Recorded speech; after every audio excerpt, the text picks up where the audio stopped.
اعوذ باللہ من الشیطان الرجیم۔ میں پناہ مانگتا ہوں اللہ کی شیطان مردود سے۔ بسم اللہ الرحمن الرحیم۔ اللہ کے نام سے شروع جو نہایت مہربان رحم والا۔ وَلَقَدْ أَوْحَيْنَا إِلَى مُوسَىٰ أَنْ أَسْرِ بِعِبَادِي فَاضْرِبْ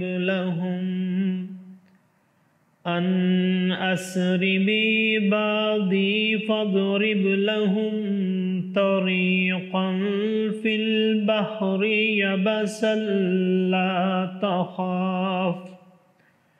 لا تخاف دركا ولا تخشى فأتبعهم فرعون بجنوده فغشيهم من اليم ما غشيهم وأضل فرعون قومه وما هدى یا بنی اسرائیل قد انجیناکم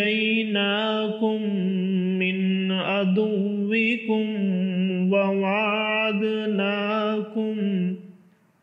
ووعدناکم جانب الطور الأيمن ونزلنا عليكم المن والسلوى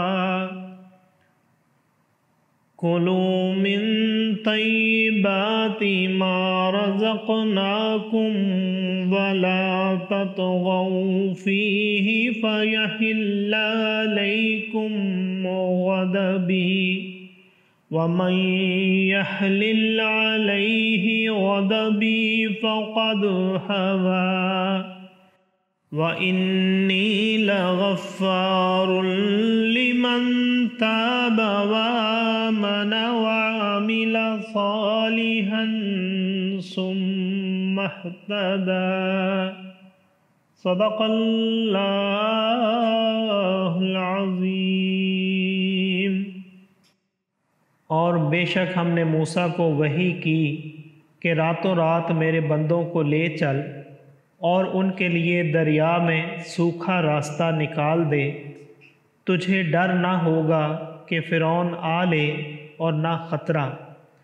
تو ان کے پیچھے فرعون پڑا اپنے لشکر لے کر، تو انہیں دریا نے ڈھانپ لیا جیسا ڈھانپ لیا، اور فرعون نے اپنی قوم کو گمراہ کیا اور راہ نہ دکھائی۔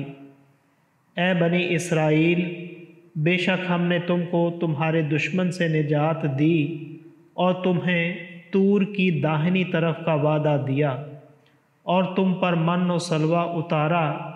کھاؤ جو پاک چیزیں ہم نے تمہیں روزی دیں، اور اس میں زیادتی نہ کرو کہ تم پر میرا غضب اترے، اور جس پر میرا غضب اترا بے شک وہ گرا، اور بے شک میں بہت بخشنے والا ہوں اسے جس نے توبہ کی اور ایمان لایا اور اچھا کام کیا پھر ہدایت پر رہا۔